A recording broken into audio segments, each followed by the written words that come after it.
L'actualité hors de nos frontières avec Ibou Diouf, immigration irrégulière. Plus de 1000 migrants originaires de pays d'Afrique subsaharienne sont arrivés dans les îles au cours des 3 derniers jours. Ils sont arrivés sur Nata à bord de 18 embarcations donc au cours de ces 3 derniers jours, a déclaré hier le service de sauvetage maritime espagnol. Un corps a été retrouvé dans l'une des embarcations. L'archipel, situé au large du nord-est de l'Afrique, a connu une augmentation du nombre d'arrivées de migrants ces dernières semaines. De plus en plus de personnes originaires d'Afrique de l'Ouest tentent de la dangereuse traversée. Selon les autorités, plus de 7270 migrants sont arrivés en janvier, soit autant au cours des 6 premiers mois de l'année 2023. En Grande-Bretagne, le roi Charles atteint d'une forme de cancer, selon le Buckingham Palace. Charles III a été diagnostiqué avec une forme de cancer, a annoncé hier le palais dans un communiqué de presse. Il ne s'agit pas d'un cancer de la prostate, a précisé une source royale. Les médecins ont conseillé au roi Charles de suspendre ses activités publiques. Jean Mollary, ethnologue, géographe, explorateur français, est décédé à l'âge de 101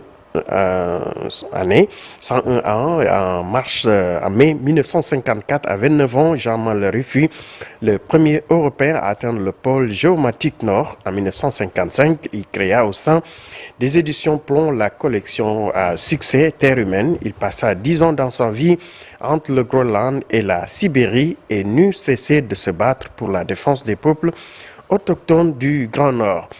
Parlons à présent de culture avec les Grammy Awards 2024 qui alimentent la rivalité entre l'Afrique du Sud et le Nigeria. La victoire de la chanteuse sud-africaine Tila au Grammy, battant 4 nominés nigériens, a alimenté cette rivalité entre les deux nations alors qu'elle se prépare à s'affronter demain dans un match de football crucial.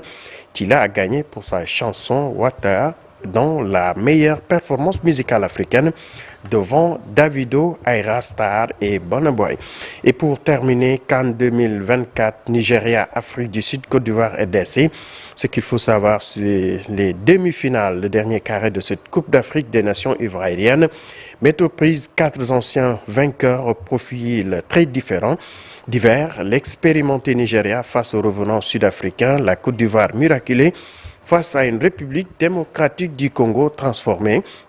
Donc, c'est des rencontres sur 9 Nata qui promettent de l'ambiance. Absolument. Merci beaucoup, Ibou Diouf. On reparle de football tout à l'heure.